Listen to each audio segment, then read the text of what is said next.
Alors, comme prévu, en matinée, je lui ai dit que je partais à la conquête du monde pour découvrir pourquoi les autres réussissent et pas nous. J'allais comprendre pourquoi certaines personnes se permettaient d'acheter des maisons très facilement. Et jusqu'à ce que je tombe sur M. Diao, qui est un expert de la finance. J'ai dit, OK, je ne vais pas me permettre d'aller dans son domaine parce que il y a quelque chose qui me passionne autre, qui est vous apporter l'information.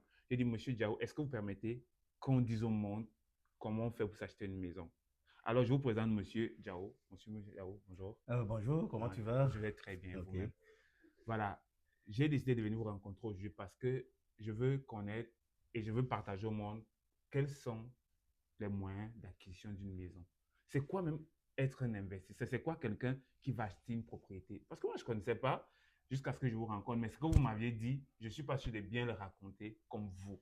Ok. Donc, alors pour cette première édition sur notre page YouTube, on a prévu quelques petits détails que M. Diao va nous détailler avec un amour fou de passion. Je vous assure, c'est un amour fou de passion qui m'a poussé à vouloir m'acheter une propriété d'ici très bientôt. Grâce à lui, j'ai fait mes petites recherches, j'ai fait mes petites analyses, mais je ne peux pas vous dire grand-chose. On a un petit questionnaire qu'on a fait pour M. Diao qui va nous donner ce qui est de bon. Alors, M. Diao, dites-nous, pourquoi vous avez choisi le domaine des finances avant tout? Ok. Moi, je me présente, je me nomme Jaume Wassim.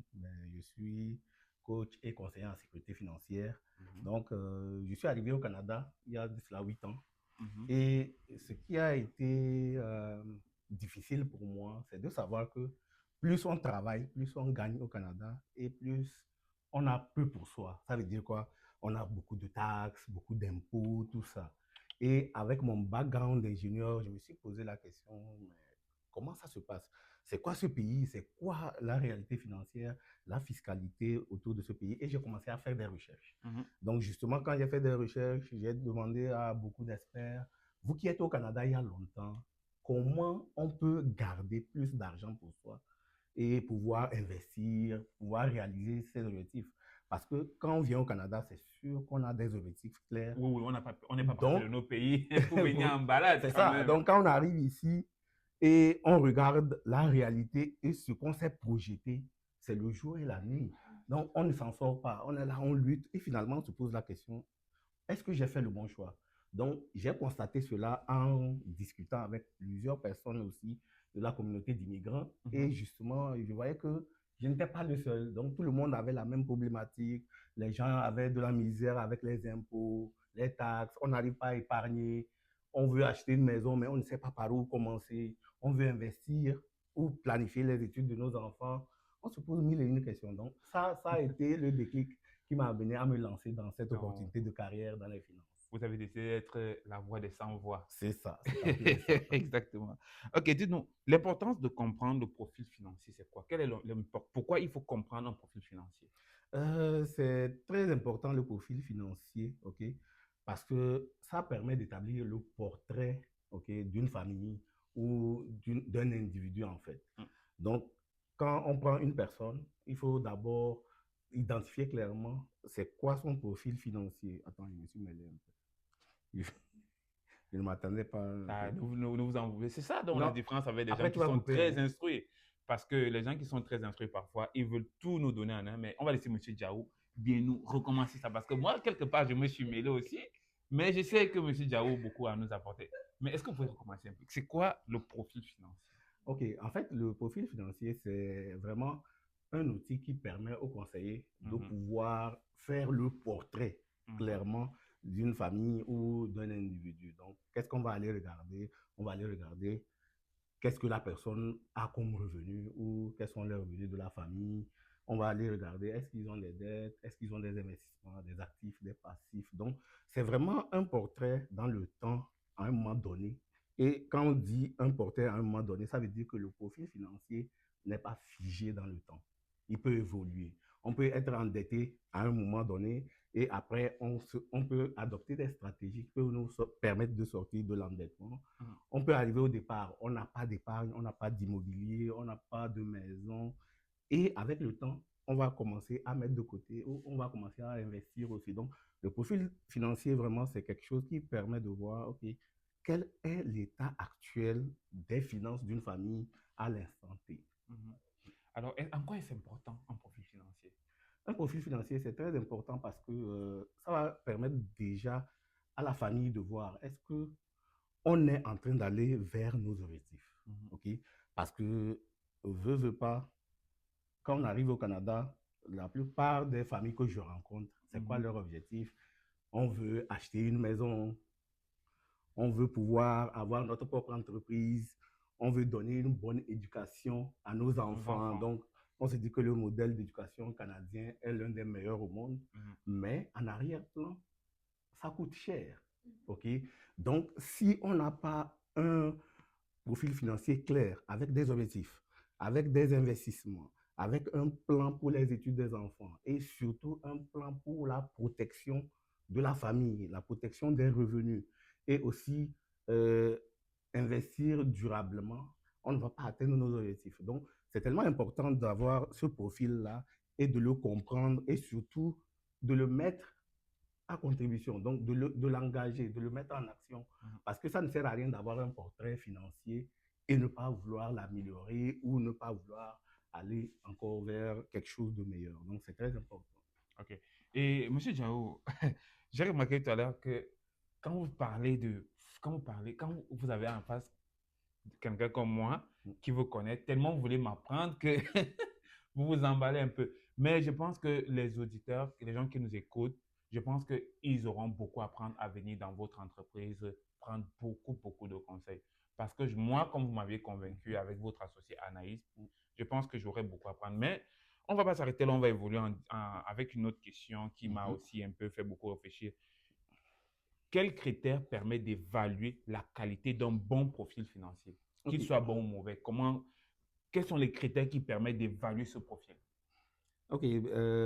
Tout d'abord, je ne dirais pas qu'il y a de bons ou de mauvais profils, mais c'est des choix qu'on fait qui peuvent nous amener à avoir, à tomber dans quelque chose de mauvais, en fait. OK? Mhm. Des fois, oui. Quels sont les choix qu'on peut faire qui vont porter préjudice à notre situation financière? OK? Dans Mhm. un premier temps, il faut regarder la capacité à épargner. Mhm. OK? Capacité d'épargner. Oui, OK. la capacité d'épargner. Quelqu'un qui, dans son plan, choisit de commencer à mettre de l'argent de côté, Mhm. de mettre en place un fonds d'urgence, cette personne-là a déjà choisi le bon chemin pour avoir un bon profil financier. OK.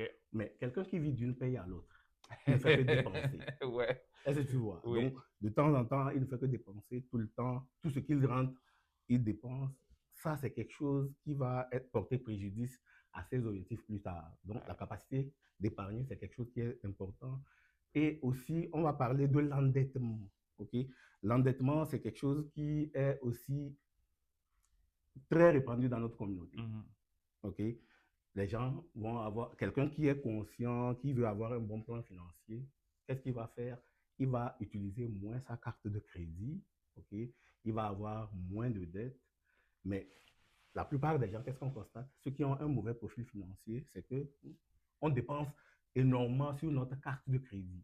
Alors qu'on sait tous que le ratio d'endettement, il faut qu'il soit inférieur à 35% pour avoir vraiment un bon profil. Oui. Vous ne devez pas avoir un ratio d'endettement de plus de 35% de votre revenu brut. Est-ce que vous voyez? Non. Donc ça, c'est... Essayez un peu de bien, parce que je ne comprends pas bien là. Oui, Je ne sais pas où c'est moi qui ne comprends pas bien, mais oui, juste pour savoir.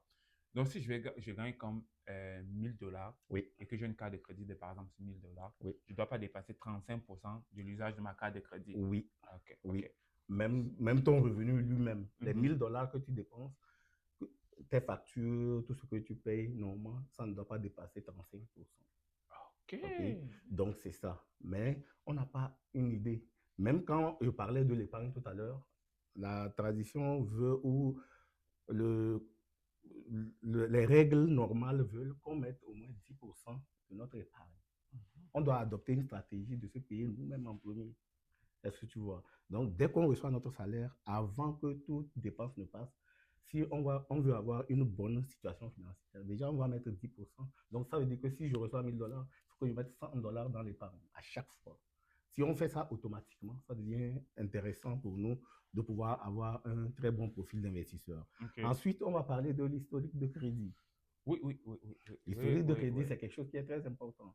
Les gens ne comprennent pas. Quand ils vont aller demander un prêt, on va dire, ah non, vous n'avez pas un bon dossier de crédit, vous n'avez pas un bel historique de crédit. Oui, c'est vrai ça. Et l'une des erreurs que je vois souvent par rapport à l'historique de crédit, les gens ne veulent pas aller avoir même une carte de crédit. Pourquoi? Parce qu'ils se disent, non, on dit que si j'ai la carte de crédit, non, je ne peux pas bénéficier, ben, ça va affecter mon score de crédit. Mais non, l'historique de crédit se bâtit patiemment avec nos dépenses, nos engagements qu'on a, que ce soit payer notre Téléphone, forfait, oui. payer nos abonnements Internet, la carte de crédit, comment on la rembourse. Donc, tout ça va bâtir notre historique de crédit. Mais il y en a qui n'ont pas de carte de crédit parce qu'ils ont peur, ils vont utiliser seulement la carte de débit. Et quand, après 3 ans, 4 ans, ils veulent acheter une maison, même si tu as de l'argent sur ton compte, les institutions financières ne sont pas prêtes à t'emprunter de l'argent. Pourquoi? Parce qu'on ne sait pas quelle est ton attitude face à la dette. C'est ça. Quelqu'un qui n'est pas habitué à la dette, comment on peut lui donner 300 000 dollars, 500 000 dollars de financement hypothécaire? Ça n'a pas de sens. Oui, c'est vrai, tu as de l'argent sur ton compte. Peut-être que la dette peut t'amener à te crisper, ne pas pouvoir payer. Donc, on n'a jamais eu ton historique. Donc, c'est pourquoi c'est important d'avoir une historique de crédit, d'avoir au moins une carte de crédit, d'avoir des abonnements et surtout que les paiements passent. Ça, c'est très important. Oui. OK? Ensuite aussi, on va parler de la diversification des actifs. Les gens de notre communauté ne comprennent pas trop les CELI, CELIAP, les REER, tous ces investissements. C'est un vrai problème, ça. Quand on parle d'investissement, quand on parle de marché boursier, quand on parle d'actions, les gens, moi je viens de Lomé, moi je viens de Mbalmayo, je viens de Garoua, moi j'ai toujours travaillé avec la banque, je ne sais pas au Cameroun là, c'est quelle banque qui est très reconnue. Nous, à Lomé, c'est BTD. Afriland, Ecobank, Ecobank aussi, justement. UBA, ouais. Justement, donc ces institutions-là, on n'a fait qu'affaire avec ces institutions. Donc quand on arrive ici et qu'on dit REER, CELI, CELIAP, est-ce que j'aurai accès à mon argent? Non, c'est une manière de diversifier cela. Est-ce que tu vois? Oui. Mais la plupart des gens chez nous ici, quand on est là, on n'investit pas. Et des fois, quand on choisit d'investir, qu'est-ce qu'on va faire? On va aller investir dans les mauvais fonds. On va aller prendre des CPG, certificat de pauvreté garanti, comme on le dit. Et on te dit 2%, alors que ici, moi j'ai vu des gens, ils sont 3, un couple et un frère, ils sont là, ils mettent 1 million de dollars en investissement. Et à combien? À 11%. Wow. Imagine. Est-ce que tu vois? Mais nous autres, tu déposes tout ça à la banque, ça traîne et qu'est-ce qui se passe? On te donne un 2% et après, la banque va te charger les frais de gestion en plus. À plus de 2%. Donc, c'est ça. C'est ça. Et Revenu Canada aussi est là, ils vont prendre sa part. Alors que quand tu investis dans des fonds distincts, sur le marché boursier, ouais, tu gagnes beaucoup plus en fait. Ouais, ouais. Aussi, un avant-dernier point, c'est la gestion du budget. Okay. Nous, on n'a pas cette idée de budget. Nous, ça rentre, hop, on va aller dépenser. Tac, tac. Ce qui rentre, et déjà même ça ne nous suffit pas. Est-ce que tu vois? Donc, on a la famille au pays, il faut envoyer de l'argent, on a nos propres projets ici, on court dans tous les sens. Mais donc, ça fait qu'on n'épargne pas. On n'épargne pas. Donc, c'est très difficile pour nous d'épargner. Et aussi, les gens n'ont pas d'objectif clair. Le choc par rapport aux objectifs, c'est quoi? J'ai vu beaucoup de personnes qui sont arrivées ici en tant qu'immigrants et ils ont été sélectionnés par rapport à leurs compétences, par rapport à leur expérience. Et quand ils sont arrivés au Canada, je t'assure qu'avant d'arriver, ils avaient déjà des rêves fous. Je sais que je vais travailler ici parce que je suis ingénieur, je vais travailler là. Quand ils sont arrivés et qu'ils se sont ramassés à faire des petits boulots, c'est comme leur cerveau est parti en vacances. C'est comme tous les objectifs qui sont fixés. Avant d'arriver ici, c'est devenu comme ils sont perdus. C'est qui je suis en fait? Qu'est-ce que je suis venu faire ici? Je m'attendais à être dans un bureau en tant qu'ingénieur. Je m'attendais à être médecin. Je m'attendais à être technicien, informaticien. Mais je suis là à pousser des cartons au Walmart. Je suis là à laver des verres, à découper des choses ici. Et donc, du coup, il y a ce choc-là qui fait qu'on a perdu de vue nos objectifs. Mais il y en a qu'on rencontre aussi qui ont des objectifs clairs. Ils se disent, ouais, ça va aller, c'est un début, ok? Donc, je vais être focalisé sur mes objectifs. Le plus important, je fais rentrer de l'argent et je vais continuer. Maintenant, voilà, je me suis dit que dans 2 ans, je vais acheter une maison. Dans 5 ans, je vais investir au pays. Dans 6 ans, 10 ans, voilà le style de vie que je veux bâtir. Mais la plupart des gens ont perdu de vue tous ces objectifs-là.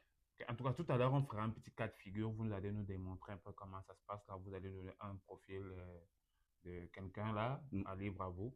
Mais on va continuer avec le segment achat d'une propriété. Ouais. Ce qui est parfois très délicat, c'est parfois là, quand on parle de situation financière, évaluation des besoins, euh, stabilité professionnelle et tout ce qui va avec. Mais j'aimerais un peu qu'on fasse comme un petit, une vision générale Mm. de quelqu'un qui veut qui veut faire un achat Mm. d'une maison, d'une propriété résidentielle. Mhm. Ce que moi, personnellement, depuis que je vous connais et Anaïs, ce que j'ai appris quand même, c'est que pour nous qui sommes des immigrants, ça ne vaut pratiquement pas la peine d'acheter une maison où on va juste vivre. Ça, c'est mon point de vue. Ça, c'est pour moi, Michel Fouda. Moi, je préfère encore que quelqu'un me dise que tous avec qui je travaille, avec qui je parle de vous Mhm. pour la sécurité financière, je leur dis, ça ne vaut pas la peine que tu te prennes une maison pour vivre. Prends-toi un duplex, un triplex, achète-toi le là, habite dans un, loue les autres qui vont permettre de payer ton hypothèque, qui vont permettre même de payer peut-être des factures supplémentaires à toi. Je ne Mhm. sais pas, qu'est-ce que vous Mhm. pensez de ça? Parce que moi, personnellement, de l'expérience que j'ai pu vivre avec des grands frères de gauche à droite et tout, tous, tu vas voir, même quand ils finissent par acheter une propriété privée, ils ont déjà au préalable comme des quadriplex et tout, qui génèrent des fonds à chaque fin du mois. Mhm. Donc, j'aimerais un peu bien savoir que vous nous dites un peu le profit d'achat d'une propriété privée et une propriété commerciale. C'est quoi ça joue, ça joue à quel niveau exactement? Qu'est-ce qui est recommandé? Qu'est-ce que vous recommandez à tous ceux qui sont en train de nous écouter? En tout cas, en ce qui concerne l'achat d'une propriété, il faut savoir que le conseiller en sécurité financière est en amont et en aval Ok. du début du processus. OK? Donc, en amont, quand on va s'asseoir avec les gens, on va définir clairement leurs objectifs. OK? On ne change pas l'objectif de la personne. Donc, on va regarder c'est quoi ton profil, qu'est-ce que tu veux. Donc, après avoir établi le profil financier de la personne, on va maintenant, dans un premier temps, commencer à faire de la recherche de financement pour voir quelle est la capacité d'emprunt de la personne pour pouvoir acheter sa maison. Ok. Et c'est là que le courtier hypothécaire va intervenir. Ouais. OK? Donc, le courtier hypothécaire va intervenir parce que ce soit une propriété résidentielle ou commerciale, tout va se reposer sur le dossier de crédit de la famille ou de l'individu qui veut acheter sa maison. Et nous, en amont, ce qu'on fait, c'est vraiment de rendre son dossier le plus éligible possible, donc le plus propre possible, ne souffrant d'aucune ambiguïté. Et c'est maintenant en fonction du montant auquel il a droit qu'il peut choisir le type qu'il veut faire. Okay? Donc, pour quelqu'un qui veut une maison résidentielle, comme tu l'as dit, c'est une perte pour une famille de prendre une propriété où on réside uniquement et on ne paye que l'hypothèque. Okay? Même si ce n'est pas cher, c'est plus intéressant d'avoir un immeuble à revenu, okay? Que ce soit un duplex ou un triplex. Pourquoi? Parce que ça va nous aider à payer notre hypothèque.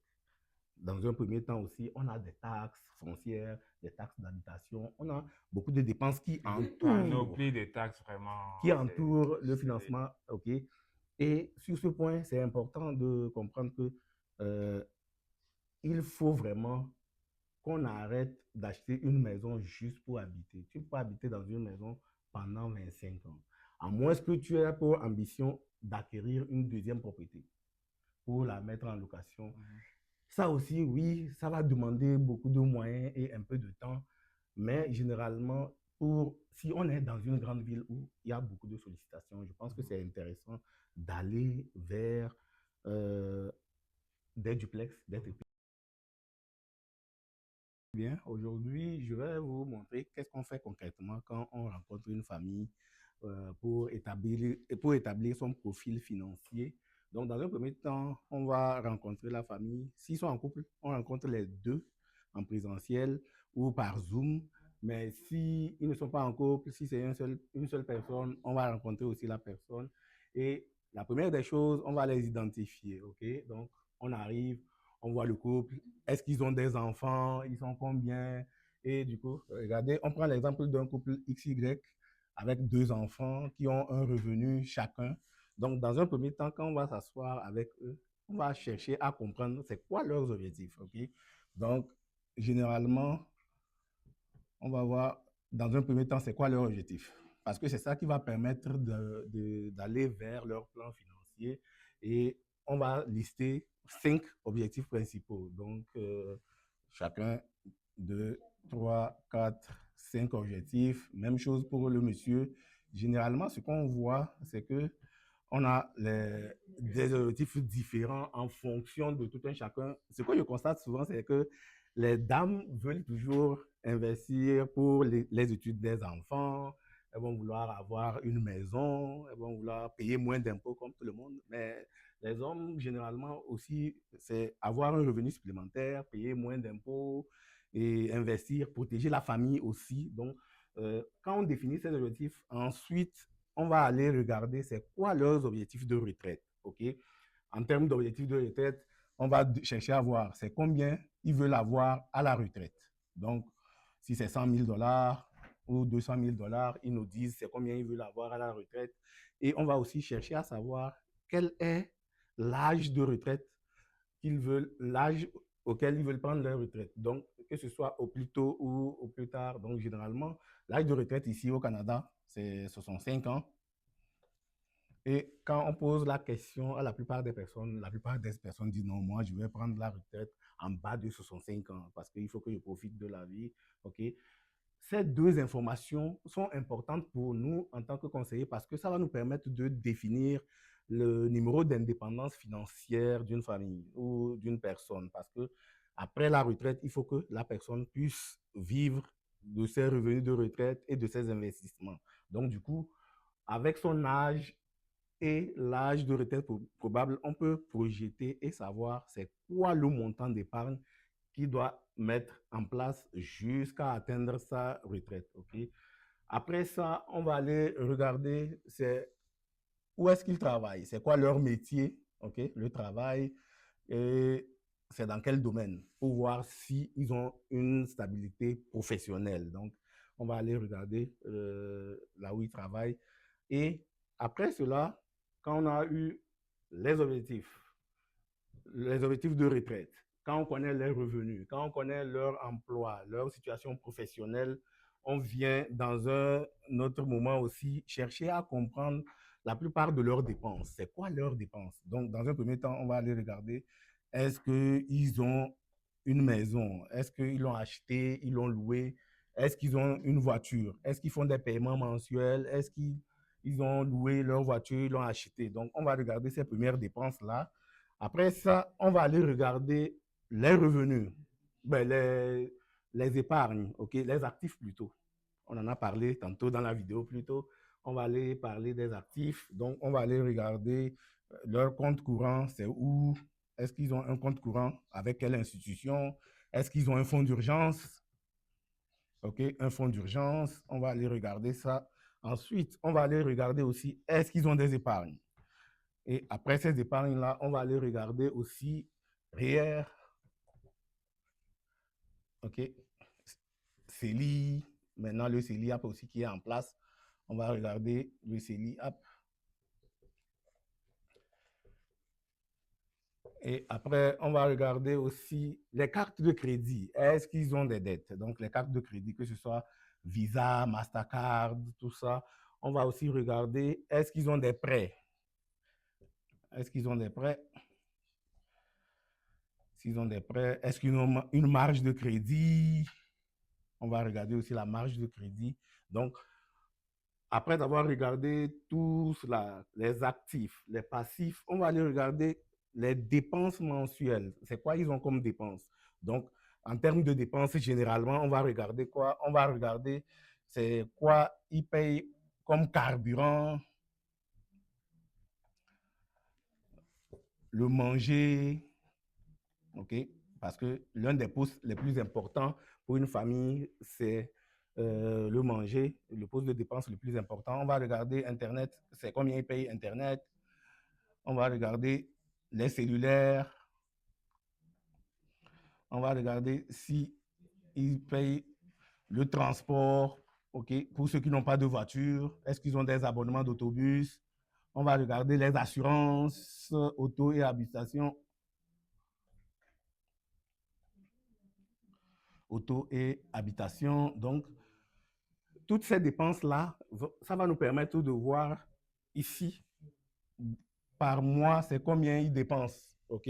Donc, après avoir défini, identifier bien les personnes dans le couple, leurs revenus, définir leurs objectifs. On vient voir c'est quoi le revenu de retraite, le domaine dans lequel ils travaillent. Ensuite, on viendra voir quelles sont les principales dépenses qu'ils ont, ok? On va regarder les actifs, on va regarder les passifs et on va regarder les dépenses mensuelles. Maintenant, on va regarder aussi un point qui est très important, est-ce qu'ils ont des assurances, ok? Donc, des assurances vie et assurance maladie grave, invalidité, tout ça. Pourquoi on parle d'assurance vie?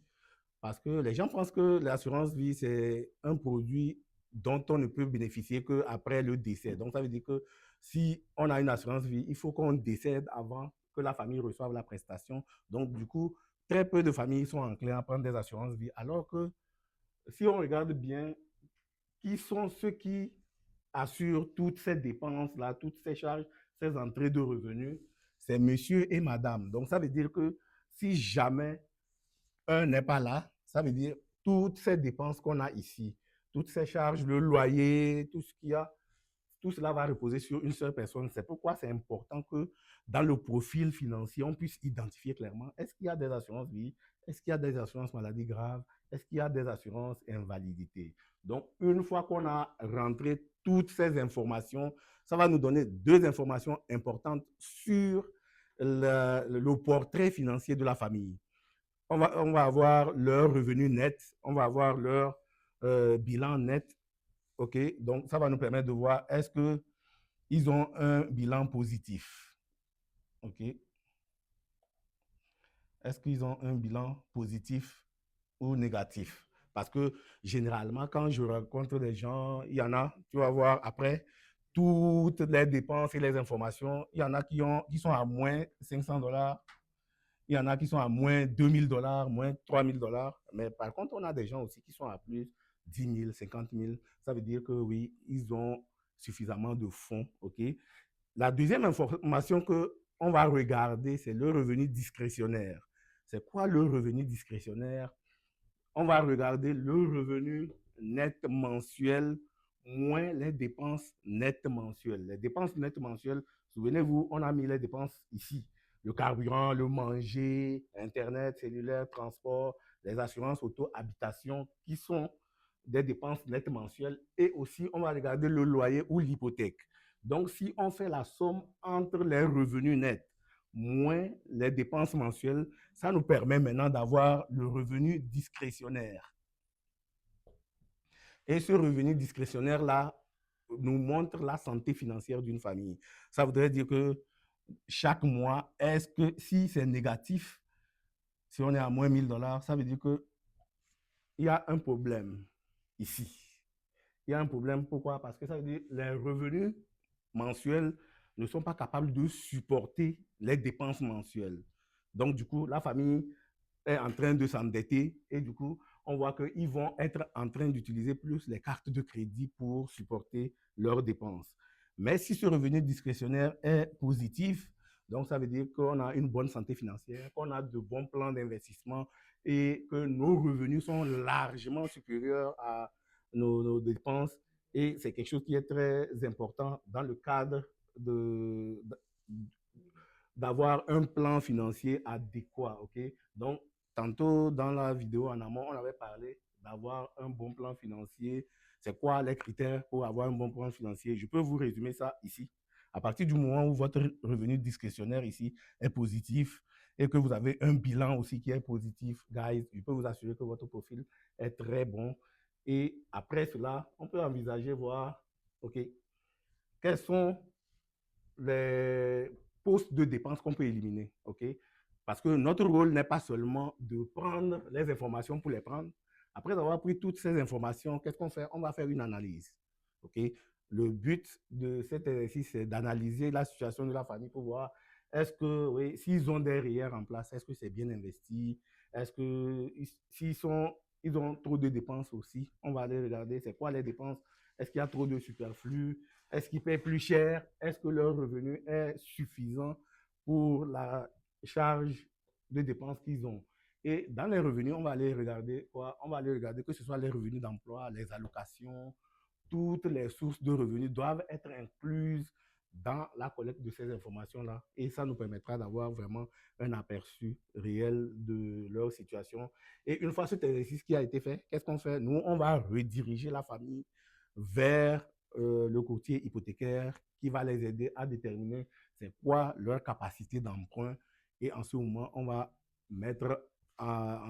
solliciter le financement auprès des institutions financières qui vont leur permettre de voir est-ce que c'est à quel taux on leur offre ça. On va déterminer aussi leur score de crédit, tout ça. Il y a beaucoup de calculs qui sont derrière. Nous, on ne va pas aller trop dans les détails. C'est juste pour vous montrer que voilà l'exercice qu'on fait concrètement pour établir le profil d'une famille. J'espère que cette vidéo vous a apporté énormément de la valeur et il nous fera un agréable plaisir de pouvoir faire cet exercice-là avec vous pour établir votre profil financier et surtout vous aider à l'améliorer parce que je sais que vous êtes très intelligent et que vous faites déjà de bonnes choses. On va vous aider simplement à l'améliorer et vous allez pouvoir investir dans l'immobilier et un peu partout ici au Canada. Allez, merci.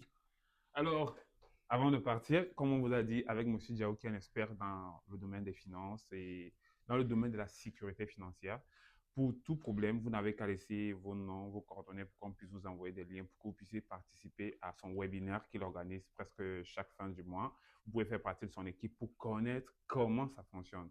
Mais en attendant, pour nous montrer que vous nous aimez, que vous appréciez ce qu'on vous propose, on vous prie de laisser un pouce de j'aime, un abonnement, un commentaire et on se ferait plaisir de débattre sur tout ce que vous n'avez pas bien compris. Donc, si sur la différente présentation, il y a un point qui vous a échappé, on vous prie de juste nous laisser un commentaire. OK, on n'a pas compris peut-être la partie 1, la partie 2 qui concernait ci ou ça. Et M. Diao ou Anaïs, on pourra refaire une vidéo plus explicite, plus détaillée, quitte à ce qu'on vous envoie une invitation Zoom pour que vous puissiez faire un échange direct en fonction de votre cas. Sur ce, portez-vous bien. On se voit dans 2 à 3 semaines pour le prochain podcast. Merci.